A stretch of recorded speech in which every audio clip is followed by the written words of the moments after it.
Buenas tardes, colegas. A continuación, les haré una presentación que se dividirá en dos partes. La primera va a ser referida a la valoración de heridas y registro clínico y una segunda presentación que va a incluir la clasificación de las heridas, la aplicación del método TIME como una herramienta para la toma de decisiones clínicas y el uso de escalas para una adecuada selección de apósitos según el tipo de herida. Como les mencioné anteriormente, esta actual presentación se basará en la valoración de heridas y el registro clínico. Contenidos. El primer punto a tratar van a ser las bases fisiológicas de la piel. Esto más que nada va a ser para manejar un lenguaje común y poder fijar los lineamientos en los que se basarán las intervenciones que se van a realizar para así lograr un correcto manejo de las heridas. El segundo y tercer punto tratarán las fases de la cicatrización y los factores que influyen en ella, para poder detectar alteraciones en el proceso fisiológico y realizar las intervenciones correspondientes. El cuarto punto está relacionado al diagrama de valoración de heridas, revisando los puntos claves para una correcta aplicación y clasificación.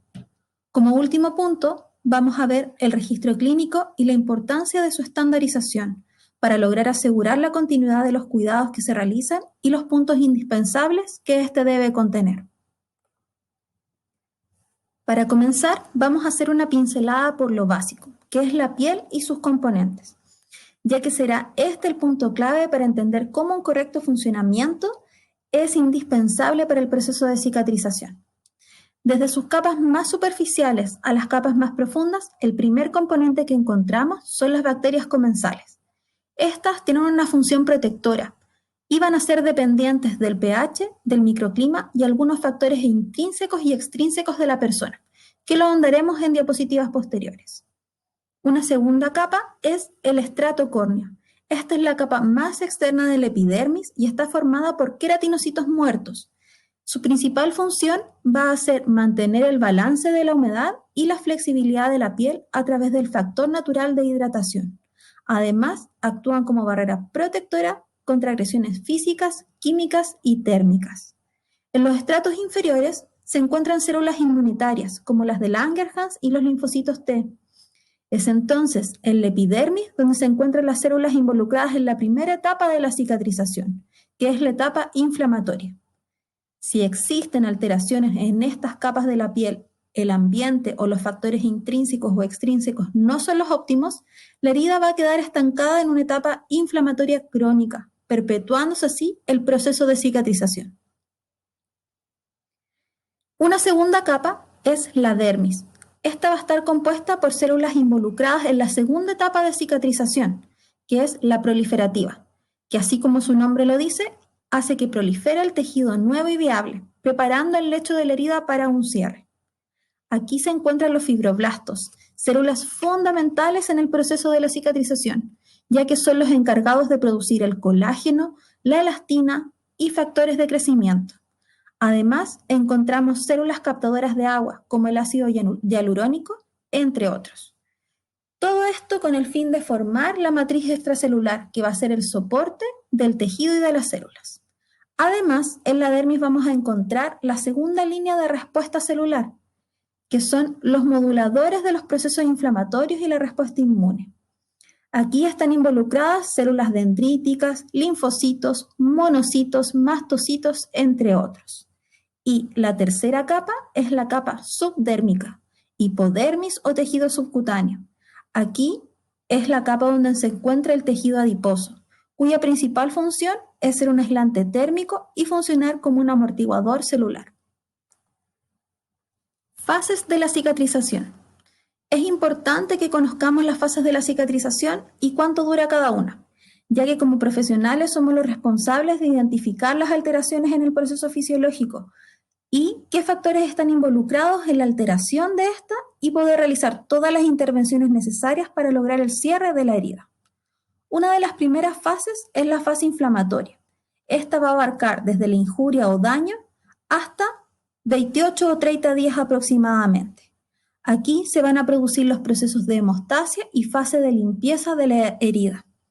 Pero hay que detenerse en este punto, ya que si el manejo de la herida no es el adecuado o existen factores intrínsecos o extrínsecos que estén obstaculizando esta fase, la herida puede cronificarse. Esto principalmente se produce por un desequilibrio de las metaloproteasas. Las metaloproteasas tienen un rol fundamental en la formación y la degradación de la fibrina. Van a modular la migración de células, van a producir también, van a modular los procesos de migración, como les decía, de algunas células inflamatorias y van también a colaborar en el proceso de cicatrización a través de la modulación de la migración de fibroblastos y algunos factores de crecimiento. Además, estas células son las encargadas de eliminar el tejido dañado y limpiar la herida, colaborando con la respuesta inmune primaria. Pero al encontrarse desreguladas o aumentadas principalmente, va a haber un desequilibrio en la degradación y la reparación de los tejidos, produciéndose una degradación de esta matriz extracelular que está en formación. Por lo tanto, funcionan en contra de lo que queremos, que va a ser el cierre de la herida. Una herida crónica se va a detectar principalmente ya que se va a observar inflamada, con presencia de biofilm, con tejido granulatorio friable, eso quiere decir que sangra con facilidad, o con un tejido granulatorio pálido. A grandes rasgos va a ser una herida que prolonga su evolución normal con algunos periodos de granulación y luego con un estancamiento. La segunda fase de la cicatrización es la fase proliferativa. Esta va a abarcar desde el día 7 al día 30. Aquí van a ocurrir los procesos de granulación, angiogénesis y producción del colágeno tipo 3, que es un colágeno de mala calidad. Además, van a proliferar algunas células, como son los macrófagos, keranocitos y fibroblastos. Estas células están relacionadas principalmente a la respuesta inmune secundaria, la producción de tejidos y de matriz extracelular, rellenándose así el lecho de la herida y preparándola para el cierre. Finalmente, encontramos la fase de remodelación. Esta puede ir del día 30 y demorar hasta un año, porque va a depender de la edad del paciente y se prolonga conforme a ella.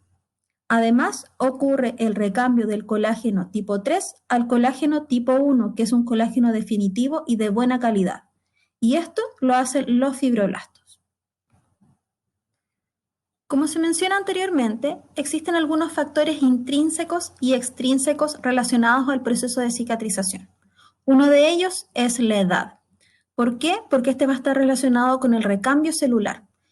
Y como les nombré también anteriormente, este recambio va a ir disminuyendo con la edad. Por lo tanto, en usuarios de edad menor o niños podemos encontrar predominancia de cicatrices hipertróficas por este aumento del recambio, versus un retraso de la cicatrización en adultos o adultos mayores.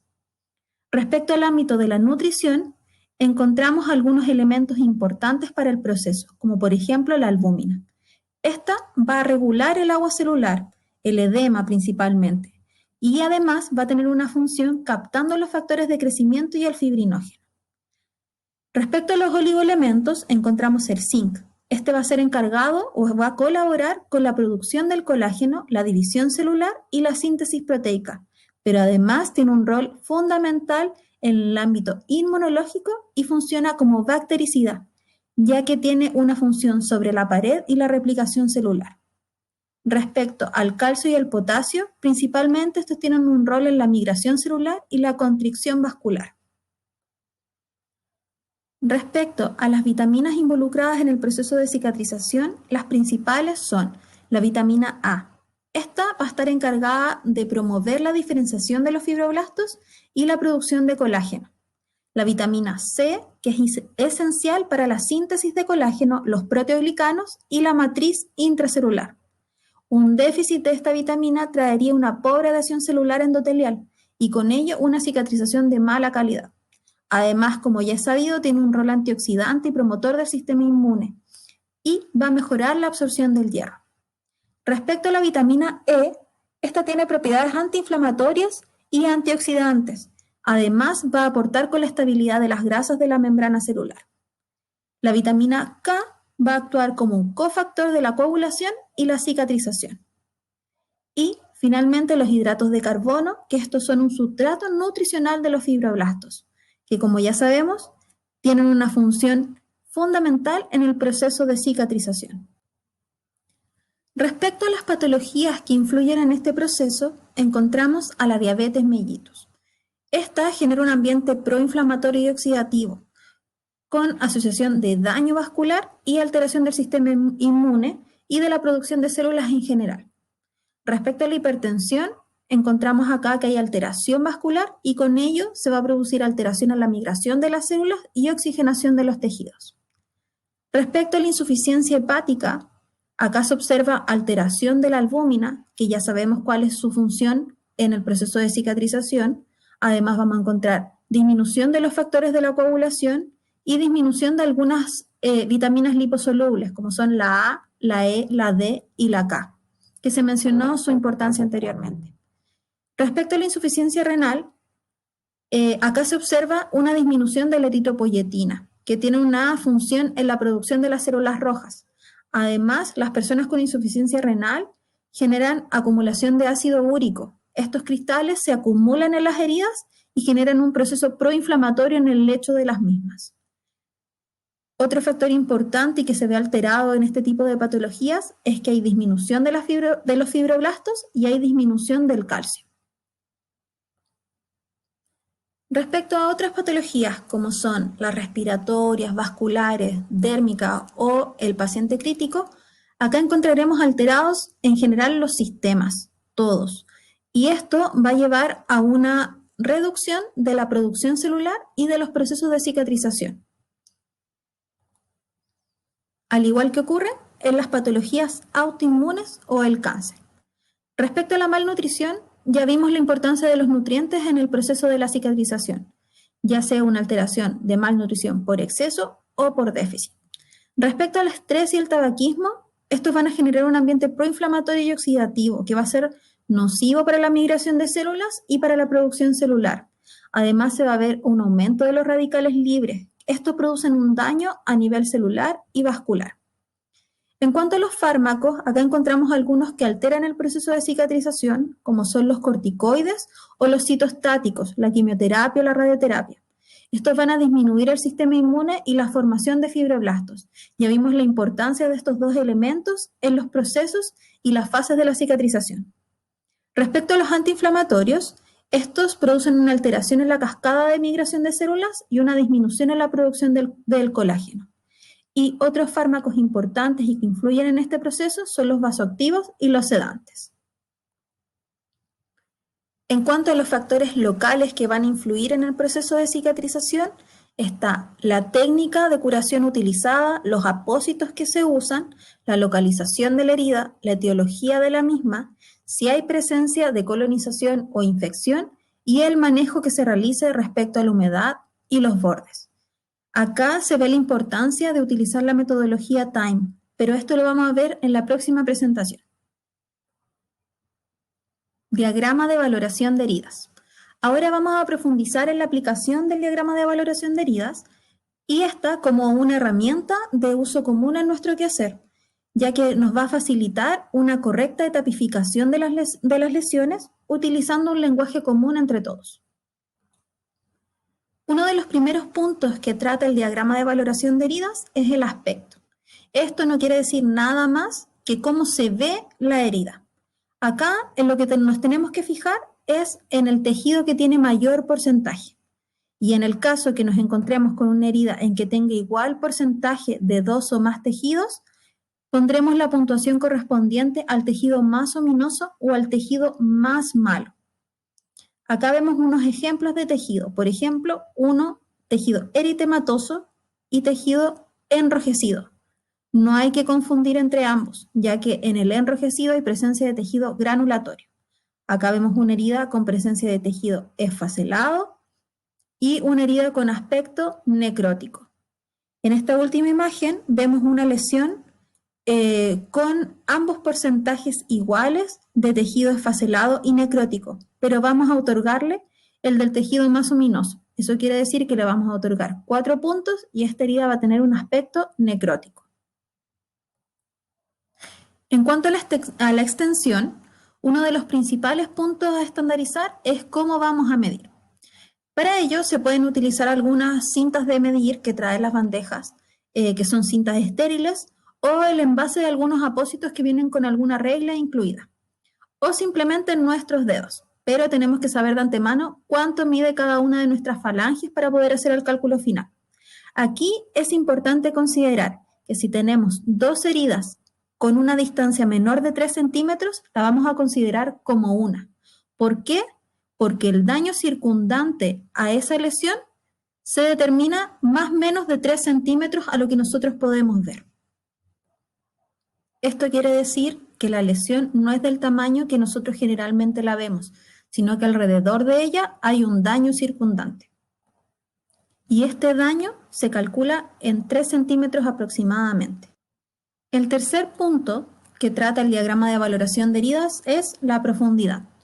Esta se va a medir una vez retirado el esfacelo y se va a hacer en el punto máximo de profundidad.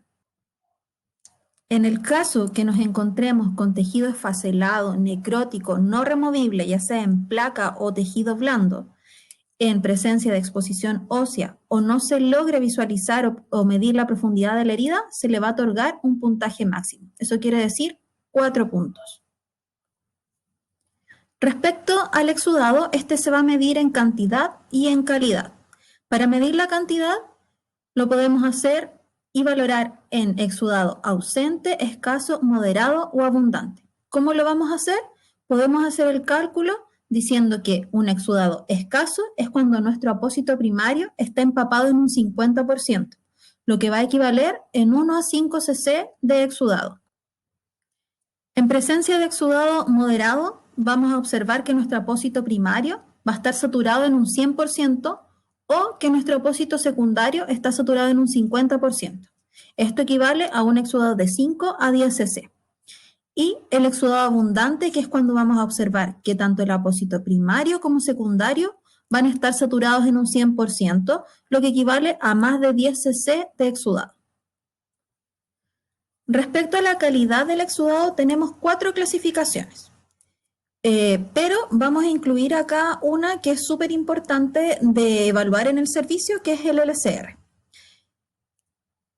Uno de los primeros tipos de exudado que presenta este diagrama es el exudado seroso. Este se va a observar con características de líquido claro, puede ser transparente, amarillento o rosado si tiene presencia de sangre. Es muy importante saber diferenciar este tipo de exudado del líquido cefalorraquídeo. ¿Y cómo lo podemos hacer?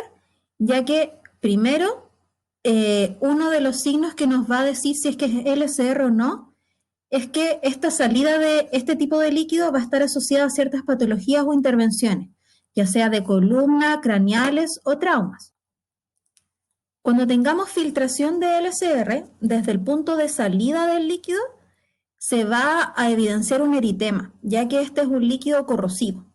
Además, si cae en alguna superficie de material tejido, como por ejemplo una sábana o una gasa tejida, va a producir un halo visible, como el de la imagen, el de la primera. Y además, si nosotros queremos comprobar certeramente si es LCR, podemos aplicarle un hemoglucotest. Para eso le vamos a tomar un hemoglucotest al paciente y vamos a tomar un hemoglucotest al líquido. Si este es 3/4 del sérico, correspondería a LCR. Respecto a la segunda clasificación, que es el exudado turbio, este va a incluir los contenidos hemáticos, serohemáticos, seropurulentos, hemopurulentos, etc. Y la última clasificación es el exudado purulento. Este va a ser generalmente amarillento, verdoso y puede tener mal olor o algún olor característico de algunas bacterias. En el sexto y el séptimo punto del diagrama se evalúa el tejido. Acá se va a clasificar el tejido esfacelado o necrótico y este va a ser inversamente proporcional al tejido granulatorio. Esto quiere decir, por ejemplo, si yo tengo un porcentaje menor al 25% de tejido esfacelado o necrótico, voy a tener un porcentaje mayor al 75-50% de tejido granulatorio y me van a dar el mismo puntaje, o sea, 2 y 2. Además, acá hay un punto importante que es el clasificar las heridas categorizadas como no clasificables, que es cuando vamos a encontrar una placa necrótica no removible, o cuando exista daño tisular profundo. Eso quiere decir cuando encontremos tejido necrótico que este va a ser blando, no como una placa dura, y puede estar asociado a alguna flictena, ya sea de contenido seroso o hemática. Este tipo de lesiones se produce principalmente cuando hay una etiología con una presión muy fuerte y por poco tiempo, provocando así un daño agudo en los tejidos. Además, es importante acá también saber diferenciar entre el tejido necrótico y una equimosis. Principalmente esto lo vamos a hacer identificando la etiología de la lesión, ya sea que ésta haya sido asociada a alguna prominencia ósea o dispositivo médico o asociada a algún trauma. En el octavo punto se va a valorar el edema. Una de las formas más fáciles para poder medirlo y clasificarlo es a través del diámetro del tejido circundante comprometido, clasificándolo así como una cruz cuando el edema es circundante a la lesión o aproximadamente 3 centímetros del borde de ella. 2 cruces si está comprometido el 50% de la zona o un segmento mayor a 3 centímetros del borde de la lesión. Y 3 cruces cuando haya un 100% del segmento afectado. Esto quiere decir que, por ejemplo, si yo tengo una lesión en un dedo, una cruz va a ser circundante a la lesión. 2 cruces si yo tengo afectado la mitad del dedo y 3 cruces si tengo afectado el dedo completo con edema. Otro signo que podemos encontrar acá es el signo de Godet o fobia. Y este se va a observar como una depresión de la piel y del tejido celular subcutáneo al presionar con un dedo contra un relieve óseo y este se va a mantener en el tiempo. El noveno punto a evaluar es el dolor. Y una de las formas más fáciles de hacerlo, aparte de la aplicación de la escala de Leva, es ver qué requerimiento tiene el paciente para manejar su dolor. Se va a evaluar como de 0 a 1 cuando sea un dolor tolerable y el paciente no requiera analgésicos o lo refiera como una molestia. 2 a 3 cuando el paciente requiera AINES para el manejo de su dolor. 4 a 6 cuando requiera opioides y 7 a 10 cuando sea un dolor refractario a analgésicos o sea un dolor invalidante para el paciente. Se le va a otorgar puntaje máximo, eso quiere decir 4 puntos, cuando evaluemos a pacientes con compromiso de conciencia o con daño medular. Además, aquí es importante considerar el sueño reparador. Muchos de los pacientes que están en el servicio tienen alteraciones de la sensibilidad y esto no nos van a referir dolor, pero sí nos pueden referir alteraciones del sueño y esto es una manifestación del dolor en el cuerpo. Y finalmente, el último punto que evalúa el diagrama de valoración de heridas es la piel circundante. Esta se puede observar como descamada cuando observemos una piel con anhidrosis o seca, principalmente en pacientes diabéticos, una piel circundante eritematosa, o sea, eso quiere decir una piel rosada brillante y no confundir con el enrojecimiento donde vamos a encontrar una piel con tejido granulatorio, una piel macerada que se ve húmeda y blanquecina generalmente, y acá, al igual que con los porcentajes de tejido, si encontramos 2 o más tipos de piel circundante, vamos a considerar la más ominosa. También acá podemos encontrar otro tipo de bordes, que son los bordes en epíbole. Estos bordes son unos bordes invaginados o invertidos, como los de la imagen. Es importante que sepamos prevenirlos, identificarlos y tratarlos, pero este es un punto que vamos a tratar en la próxima presentación. Registros clínicos. El principal objetivo de tratar este punto es lograr estandarizar los registros. ¿Para qué? Porque esto nos van a ayudar con el plan de trabajo, principalmente con el formular un plan de cuidados y objetivos de trabajo consensuados en equipo, involucrando a todos los integrantes. Además, van a facilitar la continuidad de las intervenciones y la monitorización entre los distintos integrantes y los distintos turnos. Es importante además que los registros se estandaricen según la metodología TIME, para así lograr hacer una evaluación de los puntos que son fundamentales de evaluar y que están involucrados con la curación de las heridas. La metodología TIME la vamos a ver en la próxima presentación. Y finalmente, un punto importante es mantener un lenguaje común entre todos los integrantes. Los datos mínimos que debe contener el registro es la categoría o el tipo de herida, más la valoración del puntaje cada 7 días. Algo que acá no incluí como mínimo, pero que está dentro de los nuevos lineamientos para la mejora de las prácticas clínicas, es registrar el objetivo de la curación o la etapa en la que ésta se encuentra. Esto principalmente es para saber seleccionar el método de curación y los apósitos que vamos a utilizar, para así mantener la continuidad de los cuidados entre los distintos integrantes de los equipos. Además, se debe registrar la localización, todos los puntos del diagrama de valoración de heridas que están presentes en esa lesión, la técnica de insumo de limpieza, el apósito primario, secundario, fijación y el uso de protectores cutáneos en caso de, el responsable y la próxima curación. Acá vemos un ejemplo práctico, ¿ya? Este es un formato que fue creado para hacer un registro completo de la curación de la herida. Por ejemplo, con esta herida. Esta lesión de la imagen la vamos a categorizar como una lesión por presión categoría 3. ¿Ya? Visualmente se clasificaría así y por puntaje me da 26 puntos, lo que coincide con una lesión tipo 3. Y acá también en este formato se incluye el objetivo. Los objetivos que tendríamos para el manejo de esta lesión, según metodología TIME, sería I, M y E. Se los voy a explicar a continuación para los que no conocen el TIME.